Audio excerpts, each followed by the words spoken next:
At some point in our life, we will all experience the death of a loved one. If you or someone you know is experiencing the grief that comes with losing someone you love, then I have a life-changing experience to offer you. If you could connect with them through a medium and talk to them one more time, would you like that opportunity? If you answered yes to any of these questions, then I would like to give you access to the 2019 Afterlife Awareness Conference live stream. This event is happening June 6th through 9th in Salt Lake City, Utah, but we are bringing it to the comfort of your own home with our live stream access. We have an early bird special that ends April 15th for only $99. That's over a 20% savings, and the price will go up to $129 after April 15th. Over 25 hours of education about the afterlife, near-death experiences, how other cultures grieve, and information and ways on how you can heal the grief within. To get access to this amazing content, visit path11productions.com before the price goes up to $129. You'll be saving over 20% with this early bird special of $99. Don't wait too long, as this special price is ending soon. And if your wallet is a little tight this month, no problem. We also offer a payment plan that makes it easier to pay for your live stream access. Take the step today to heal your grief and give yourself the gift of healing. Once again, that's path11productions.com to get the early bird price of $99. Hi, and thanks for tuning in to the Path 11 podcast. I am your host, April Hanna. At the Path 11 podcast, we are here trying to deliver leading-edge research on consciousness, healing, and metaphysics. And just like you, we are trying to answer the big questions about life. Who are we? Why are we here? And what is our purpose? We hope by listening to our podcast, it will make each day you live on Earth a little easier to understand. And now for today's podcast. Hi, everyone. It is my great pleasure to welcome back a guest that we have had on our show. It was actually back in May of last year. Is that right? I can't even believe it. Okay.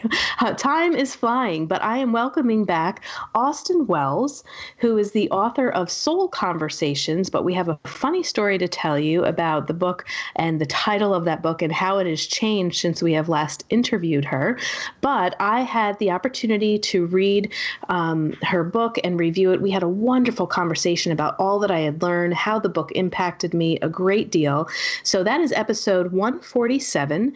I would definitely recommend, if you're listening to this first, that you head on back and click on episode 147 to listen about my review of the book, and also you're going to hear how it transformed. But if you've never heard of Austyn Wells before, she is an amazing woman, in my opinion. I had the opportunity to meet her last year at the Afterlife Awareness Conference in Orlando, Florida.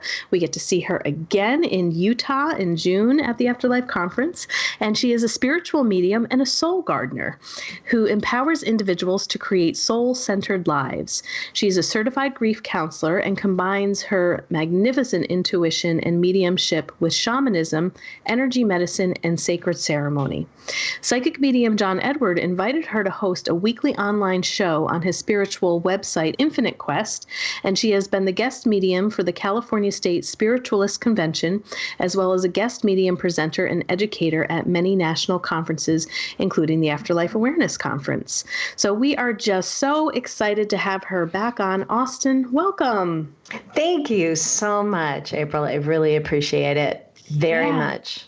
Me too. And I just love that we had a chance to meet each other in person, and I had such a great time being around your energy, and I opted to film some of your breakout sessions, so I got to sneak in and listen to some of your teachings as well, and it's just been wonderful getting to know you more and more throughout the year here.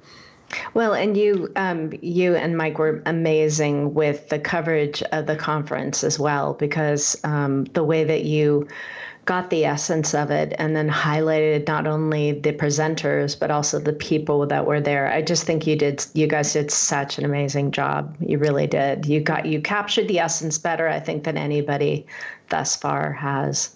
Oh, well, thank you. We loved it. We had a great time. We can't wait to come back in June. So, it's a funny story, but you're going to tell me how this happened. As I was kind of going back trying to find what episode number you were when we had talked last to talk about your book, it hadn't even been published yet. I got a PDF version of it, and I know that Soul Conversations was just released February 2nd of 2019 this year.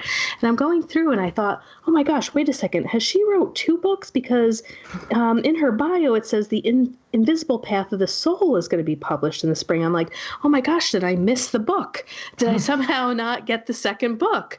And then I went back onto your website and I'm like, no, this is the same book, but a totally different title to it. So can you tell me what happened there and what made you decide to change it from the Invisible Path of the Soul to Soul Conversations?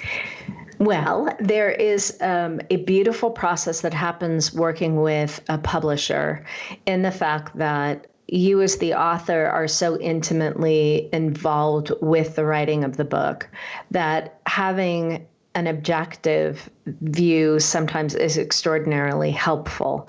So what was happening was, as I was writing the book and I was putting together what they call a TOC, or the table of contents that you submit to your publisher, they were having a hard time for some reason really seeing the book, which I thought was fascinating. But the arc of it, they couldn't understand, and there were just some nuances that weren't quite coming together as a whole. So then I started spending some time thinking about the title, and I realized the word invisible, as much as it was a perfect idea, was actually asking me to look at that word more profoundly. And I realized not only was the concept still in the darkness, not yet revealed, therefore they couldn't understand it totally because I still had some tweaking to do, but also there were aspects of myself that were invisible, that needed to be in the light, needed to step out in order to allow my full authenticity to be represented in the book. So once the title Soul Conversations was aligned with the book, suddenly everybody saw the book. And it really goes to show that no matter what transpires in your life, you're always evolving. And you can look at the circumstances and the delays, especially this time right now when Mercury's in retrograde. You can look at all of those, an inconvenience or however you want to frame it. But honestly, when those things happen, to take a deeper perspective and view into it and say, okay, it's a gift that's happening to me, then you have a completely different understanding. So I know that you usually play it deep and you are very transparent with things. So I'm not afraid to ask you this question. Okay. What were some of the invisible aspects of yourself that you were finding as you were, working through the book that were still hidden within yourself that needed to come out? I think the largest one had to be something that was equally touched upon when John Edward asked me to work for him. I had somewhat been working in the background. I love this work and I cherish it so profoundly that I had never really sought to be known or highly recognized because it just wasn't my passion piece. So when John came along and kind of pulled me out of my own inherent obscurity and said, no, I could vision you doing this. Really, I would love you to step into this project of mine. It was the first time I had an awareness that there was something else being asked of me. And if you've ever had the experience of either writing an article or putting a book together, it's a ridiculously intimate process. And intimate in the sense that you question whether or not you have the authority to know what you're saying and how valid is it. And a lot of this book is very intimate things that have happened along my professional career where the spirit world has taught me. So it's such a vulnerable exposure that I was being asked to trust the spirit world even more by saying, no, actually, there might be something that might be helpful here, and we need you to take that step in. Yeah, it reminds me of another author and good friend of ours that we interviewed. Her name was Marla Freese. She came out with her book, and it was a very, intimate to her as well. And she was kind of freaking out, like, oh my God, it's out there. I cannot take it back. It's true. It's totally true. But in the same vein, the irony of it is that it's almost like a ball going down a hill, because the minute it happened, then I started finding all of this different levels of empowerment that I was being asked to step into, and it just got more contagious, not more comfortable, but more contagious. I think it's a misnomer about fear, because fear, I think, is probably, out of all of the emotions that we explore or reactions we have to life, it's probably the least researched, because we don't really say, ooh, how exciting, fear, let's step in. We tend to step and lean out of it. And I think fear has the most extraordinary things to teach you, because it's just you in a couple of minutes. It's the energy, it's that force field of who you are becoming, and it feels bigger than you are at the moment because you don't know it about yourself.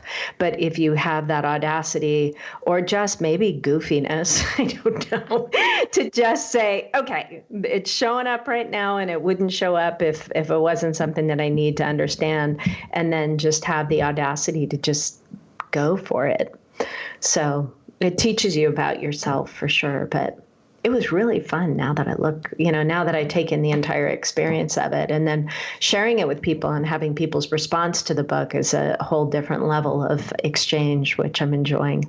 Yeah, and that's what I'd like to hear about next too, because, like you're saying, you kind of had to shift with the energy of it, and then it is put out there. But then I can only imagine that a whole nother level or energy or relationship with the book starts to form once it gets into the hands of other people, and you are getting more collective feedback.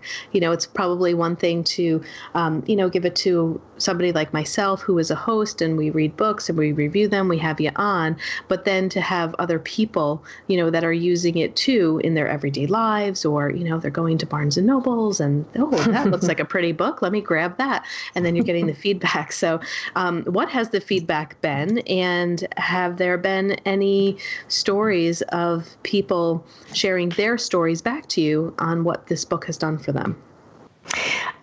I have been very blessed to have met people from different places that have been affected by the book, which has when the book goes out there, you're aware of the fact that people are going to have access to it. But then when you actually realize that people from places are going to have access to it, it's a different level of acceptance. I think probably the greatest compliment that I have gotten at this point was inspired by a woman who was one of my endorsers. And she had written in her endorsement, this book should be both the first and the last text you read as you travel through this human experience. And I when I read her endorsement, I almost fell over. I mean, it was so incredibly kind, in depth. She clearly had gotten what the book was about. But I think my book club last night threw a little cute party for me and read my book as the book of the month. And their comment was they were glad that we had read it, but that they had nowhere gotten to a point where they'd finished it, because a number of them said, I have it on my bedside and I have to go through it again. And the whole hope of the book was to be a pathway and a journey into yourself and into the idea of what you think your soul is and different access points. So that part to me feels like I can check the box that my intention has been achieved, at least by people that get what the idea of it is. I'm sure it's got to feel so humbling too, when you get that type of feedback to, sometimes we probably really just don't even realize, the beautiful things that we have to share from our own experiences or the way that we've processed things. And sometimes to think that, a story that you tell or something that you write down can really help someone and bring them forward in their own lives. It's almost like, really? Yeah. Yeah. And I think that was the part. There's going back to the idea of invisible since we started, because I think everybody can identify with aspects of themselves that feel invisible. In fact, the spirit world is always bringing forth in my sessions that I have with people, the things that people just think nobody in the world notices. And I witness people constantly being bowled over by how intimate and tiny sometimes the nuances of what is noticed about a soul. That part I love, because I think we're all desiring that level of acknowledgement in what it is that we do or how it is that we present ourselves in the world. So I think the other part of it that's been incredibly humbling, as you just said, is the fact of just having things that are very clearly important to me, topics of conversations or things that people have questions about, and then just witnessing the power of word too, because we all have stories to tell, and no story is diminished in comparison to another, but there are times when a story can absolutely impact your path and your life and decisions that you make. So to be part of a bigger conversation is a real joy for sure. Yeah, I totally agree with that. Is there anything maybe that we could give to our listeners a little bit, because I know we're going to talk about a couple of other things and they can listen about the book in that other episode. But is there anything that you can pull from the book that ties a little bit more into how people can heal that part of that invisible self? Maybe some people will call it the shadow self, but some of the elements of your book that touch upon that in a way that people can heal or maybe begin to step into their power or move forward with their gifts. Absolutely. I think the beginning premise of the book is something that seems to be helping people. In self-help and in the genre of personal development, there's a lot of conversation about the inner critic, the aspects of the mind that are not seemingly in alignment with our true self. And I notice in these conversations this inherent duality that exists within all of us. And what I'm wanted to put forward as an additional comment to that conversation is we need to be dualistic, and we are inherently dualistic. We have two aspects of ourselves. We have our finite self and our infinite self. Now, the finite self sees the world as physical, whereas the infinite self sees the world as spiritual.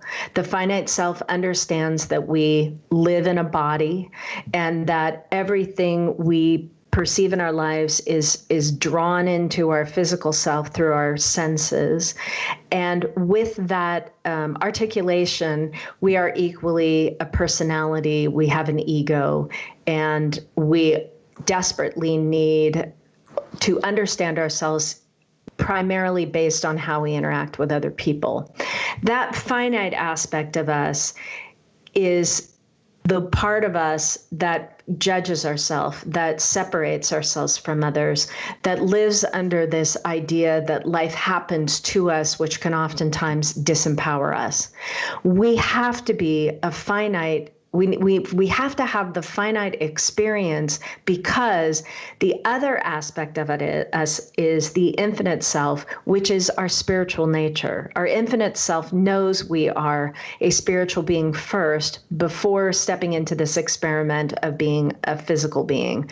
So the hope of presenting that concept is there's not a good side and a bad side to us. There are dualities within everything we look at. We've got light and dark and day and night and sun and moon.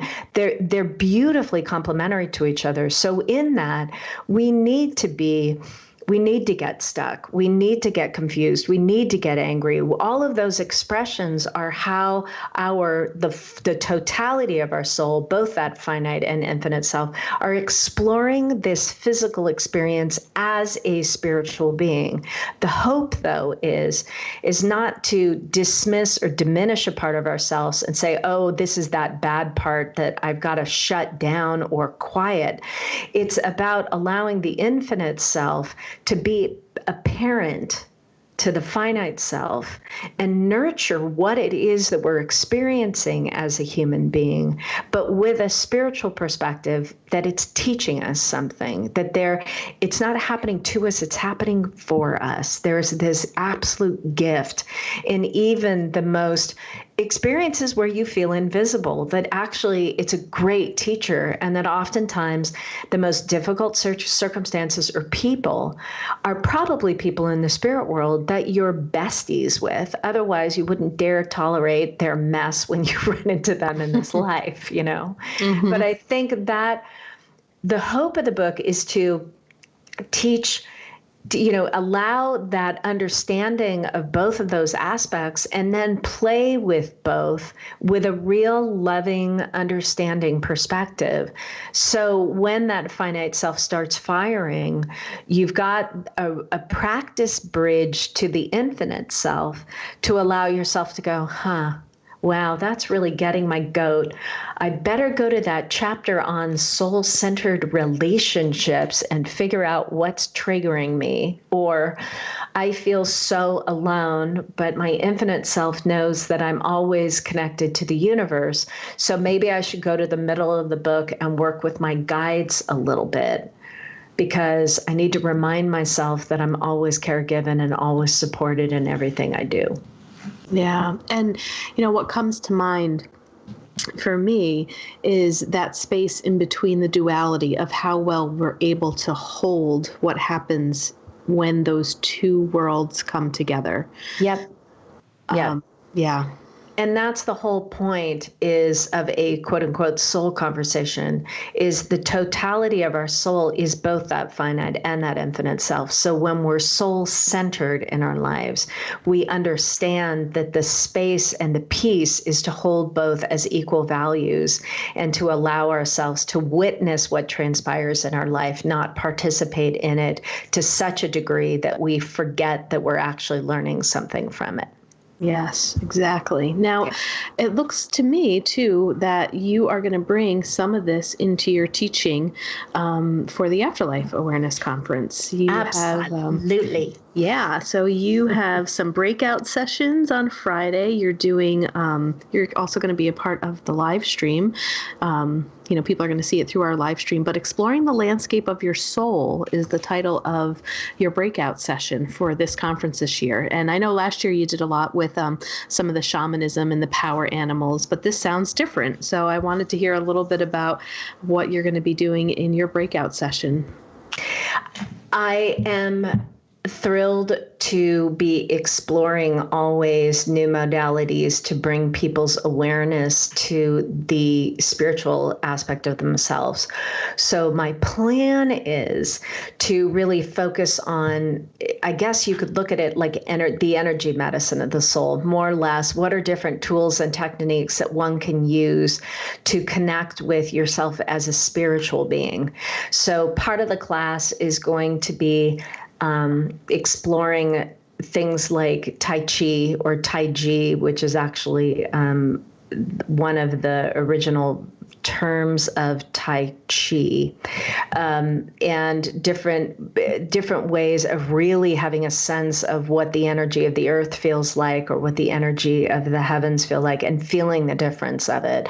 So it's really working on the soul sense of feeling energy, and then working with partners on that, and then equally exploring through meditations and other exercises, whether it's the landscape of the chakras, but but equally that whole space of your soul that surrounds you to gain wisdom from it going forward. So when something's going on, you've got a different way of kind of looking at yourself energetically.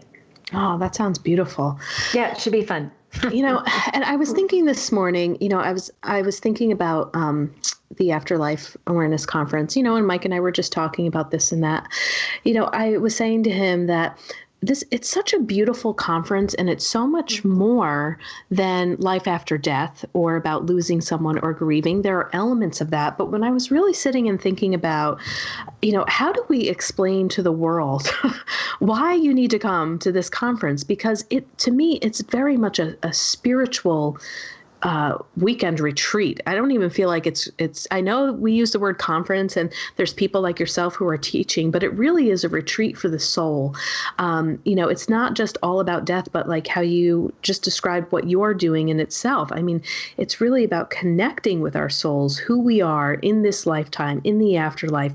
But there's so much more that happens at this conference than just, exploring the afterlife. And I think you just gave a great example of how just even in your presentation, there's so much more happening at this conference. Well, I think anytime someone is touched by the death of a pet or a loved one, and I really put pets in there because these days there are so many different kinds of relationships, and many are much more disconnected, I think, than they should be. So oftentimes the most profound relationship some people have is with their pets. But when that physical being transitions, because we do not give as much credence to what is invisible, there's a different yearning and a different sense of disorientation that is so necessary. So where Terry Daniel, the founder of the Afterlife Conference, is just dynamic, is that her initial exploration and intention of setting forth this conference was to deal with her own loss of her son. But yet what it's really come into is a much more profound conversation about what happens at death, who supports death, what happens when a person is dying, how can we prepare for that? What have people discovered about the dying process? What have people that have died and come back understood? So it really has in a sense grown as the conference has expanded into these just wonderful discussions. There was a doctor there last year, you remember, who was a Saturday night presenter, and his work is just delicious because he has talked with people in the dying process and then asked them to share their insights with him. And from it has just come up with these amazing video captures to give people comfort of what potentially you might encounter or what to know are the signs when their soul is transitioning. And I just think every year I go and I learn more. And she also is probably one of the few people in my world who has such an amazing capture of who I am, what I do, and what I offer. So she lets me play with grief and with shamanism and with all of the modalities I have. So I feel very, very, very blessed to be connected with it because I love to be able to kind of juggle all the different things I do and take on the challenges that she gives me. So it is very unique, and it's not so not just about the fluffy, I guess, side of it. She wants there to be discussion. She wants there to be disagreement. She doesn't mind if two ideas completely oppose each other. And she needs the scientific research, which brings just a level of credibility to it that is outstanding. Yeah, I would agree with that too. And the other thing that I really loved, even though we were kind of behind the scenes and, running around here and there, I really loved the accessibility of all the presenters. It wasn't like people were just at this conference and, the people who were presenting get up there and then they leave and they like disappear, like they're musicians on a stage.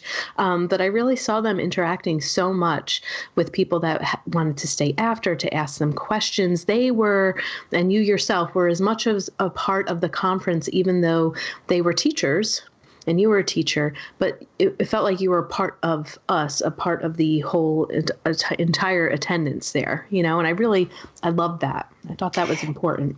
It is very true. It's a very intimate and connected conference because there is not, sometimes you'll go to a conference and the only time you ever see the presenter is on the stage. That's not this conference. This conference really has a wonderful accessibility. And I believe, in my experience, I really enjoy it because it adds a different level of connection, because it's all well and good to read a book and see someone talk on stage. But if you have a question that perhaps doesn't serve an entire group and is very, very personal, as there were a number of people who came up with those kind of questions, there's just a different allowance for conversation to transpire. And I think people, as a result of it, find a more personal experience. Yeah. And we have to talk a little bit about the closing ceremony with you and Linda Fitch and Terry. I think it was the three of you. Am I missing one person? Or I think it was it was the three of us. Yes, it was the three of you guys. It was one of the most beautiful ceremonies that I had seen, and I love that component that is done because so much is talked about. There is so much energy and buzz of the weekend, both high and sometimes you could feel a little element of the grief kind of poke through here and there, but there's so much love. There's some messy grief in there, but you guys just did such a great job of allowing in that ritual and ceremony space for the energy to be respected and closed, but also for everyone to honor their loved ones. With the altars that you guys did. I was crying trying to film. I'm like, oh God, this is not going to be easy. People are crying. I'm crying. I'm trying to hold my camera straight, but it was really beautiful. And I know that you and Linda are going to be teaching together. So I'm hoping we can kind of talk about what you and Linda are going to be doing together, because you guys are two powerhouses that it's going to be phenomenal. It's called Walking Between Worlds. And then maybe we can kind of get back to the closing ceremony and what happens and why that is so important, from the shamanism perspective of what you guys do together there to close the conference. Well, if I can address if I can actually shift the addressing of it, it'll all kind of come together as a big yummy soup. But I love, first of all, thank you for your very passionate and sweet share on that. This conversation absolutely came up in my book club last night because I had done a ceremony with all of them at one point, and they were talking about like why it had left them so changed and the indelible kind of long-term effect it had. And there is a lack of ceremony in our world, more or less the opportunity for us to be in a sacred space with a group where words are not the power, it's the feeling. And in our world of communication, there is tremendous thinking, but I do wonder sometimes if we're under feeling, if we're lacking that exploration of what we don't know by allowing our souls to kind of expand into something and explore with other people, something we don't know what it's going to be. So the indigenous cultures have always understood the power of ceremony. They've always understood that when you are having a spiritual conversation, it need not be wordy. In fact, the most profound ones I've participated in have been completely in silence. Yes. And to get 50 to 100 or more people together to focus on their own experience and yet witness the experience of others objectively is such a curative experience. And it's breathtaking and powerful and gobstopping. It's fantastic. So the shamans that Linda and I both have had the honor of working with and around have relayed that experience quite profoundly.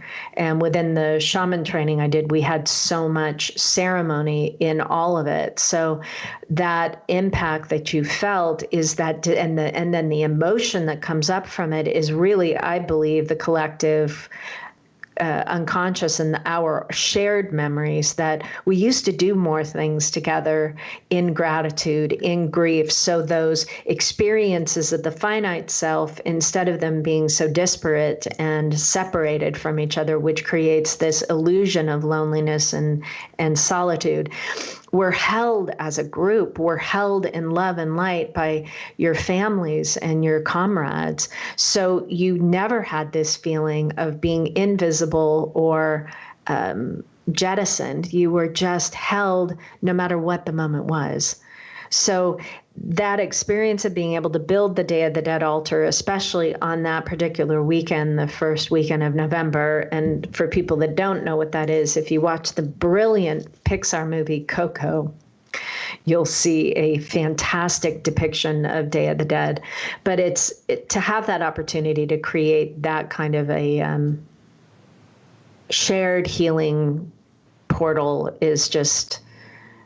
It's just the thing that keeps on giving, it's so sweet. It's just so, and there's such a sweetness in the room when you're finished, plus this nice transmutation that everybody goes through at the same time. So to work with this phenomenal, I call her Pachamama, which is the shaman word for Mother Earth, because first of all, Linda is about 100 feet tall and I'm average height. So I'm always like, my neck is bent backwards in a 90-degree angle to talk to my friend. But her wisdom and insight and just brilliance is a joy to dance with. So we're just going to have some damn fun. We're going to just play. We're going to play with what's invisible and take people outside of, the physical experience and give them lots of tools and techniques to explore the afterlife and to explore what surrounds them and how they're connected, and just put everybody in ceremony and in that place for 3 hours and just see what happens. Oh my gosh, I just can't. I'm so excited about it myself. I'm like, oh my God, I get to work with Linda. It's going to be so much fun. Yeah, she's amazing. She's amazing. And she also is really committed. So when she gets serious, there's this really sweet picture on the website of her with her finger to her lips where she was telling the group, okay, people, we're ready to work now. And she, her authority, I just have always loved, because she's like that 5th grade teacher that you're like, oh, whoops, shh, quiet. Okay, be quiet now. Yeah. And just about the closing ceremony too, like you were saying, I loved what you said. Words are not the power. It's more of the feeling, and it is palpable. I haven't even had a chance to tell you this, but there was a shared moment that I had with you when you were getting the room together and you guys were doing an invocation. And I remember you just started to cry, and you had shared with people as we were starting that all these children ran up and I saw them too. And I had I can cry just thinking about it and talking about it. But, and again, here I am, I'm filming and I'm seeing the same exact thing as you, we're calling this in, and I couldn't believe how the room filled. And that there was like this little girl with these brown eyes that just like looked up at me and tugged on me and just smiled. And I was just like, part of me is like, holy shit, what is happening? Yeah. What's Who are these going people? on? Like, oh my gosh, I could feel it. I could feel all of the people that were had passed over. I saw these children, and of course, is it my imagination? But then you said this out loud, and I was like, oh my gosh, yes, this is. I'm experiencing the same thing. It was really, just impactful. It'll be a memory that I'll always have the rest of my life. And the closing ceremony, I think, was also good for us. Being in the room, filming, we're absorbing all of this too. We're around all of the attendees and the presenters, and I think it was nice for our energy to have some place to go and to just have that end and that closing and that celebration. So it's so important, and I just love that it happens, and just want to thank you guys so much for that. Well, thank you for sharing that. I'm so glad you had that feeling. The concept of working in sacred space is just an everyday thing. So what I've learned and to kind of explain it for people that might not have an awareness of it, we are fairly somewhat Judeo-Christian in our orientation of what our association is with God, source, infinite intelligence, that it seems to be in this place above our heads, someplace like outside of the room we're in, like it's up. So what the concept of the indigenous cultures was, they understood that there was a force greater, but they found it informed everything. So when they are creating a space to work in, and this was just actually the space that they chose to live in, not just work in, was to acknowledge that anima, that energy, that source energy within everything. So by creating a compass and finding a south, a north, an east, and a west, as well as Mother Earth and Father Sky, that was the soul space that they chose to find kind of this not protective, but this gloriously expansive space that by honoring all of it, they were walking in gratitude and in the awareness that this was a temporary vacation within the space of grace. And so that is a mandatory thing anytime I work, that whether it's a new place, and I also, the indigenous cultures didn't assume that what they were or where they were was theirs. They always were in asking permission to share it. So when I was traveling, I just got back from Hawaii, I made sure that where I was there, they have kahunas, which is a very different belief system, and they have different belief systems, like clearly about the afterlife and such. So I would always ask and be grateful for the ancestors to allow me the grace of being able to work in their home, in their place. And with it comes this different energy connection, because you can try very hard to kind of stir your own cauldron and get that energy going, but you're doing so much unnecessary work. When you blend in with the grace that surrounds you and allow that space to then be what you're simply a part of, there's just a grander sense of connection. So that sacred space is a constant education for me. Constant. Yeah, it's never the same. It shifts, it changes. Yeah, like you said, it's a source that is always feeding you. Yeah. And it's also something within Soul Conversations, the book, that I am helping people create their own idea of how to start that, just because it's had such a powerful impact on me that I thought, what, people need to understand this. And if it works, they might want to try it, because it's Linda has a story about a gentleman who was I think a Catholic priest who studied shamanism and started doing that kind of thing. And he said even he couldn't believe the difference that happened. And now even before he does sermons and before he does any of his work, he includes that idea that natural energy is everywhere, that spiritual energy is within us, around us, and also, guiding us. Yes. Well, I know you're going to be pretty busy at this conference with what you're teaching. You also have, I saw on your website that you have private sitting where you're sitting with people if they would like an hour and 15 minutes with you. And then you also have the small group setting as well. So when are you giving these readings? Where are you finding the time and how is that working out? And if people, well, let me ask this question. If people aren't going to the actual conference, but they know that you're going to be there, can they come and have the one-on-one sitting with you, or is this just for Afterlife Conference people? Most of the time, the appointments during the conference are reserved for the people during the conference. However, I'm going to be in Utah for a little bit afterward. So should people wish sessions, I'm absolutely available by that. But I also work by phone and by Zoom, and if someone finds themselves in Los Angeles in person. Awesome. And for those of you that would like to check out Austyn's website, it is austynwells.com, and she spells it in a very pretty way. It is Austyn. So austynwells.com. She's got some great stuff on there.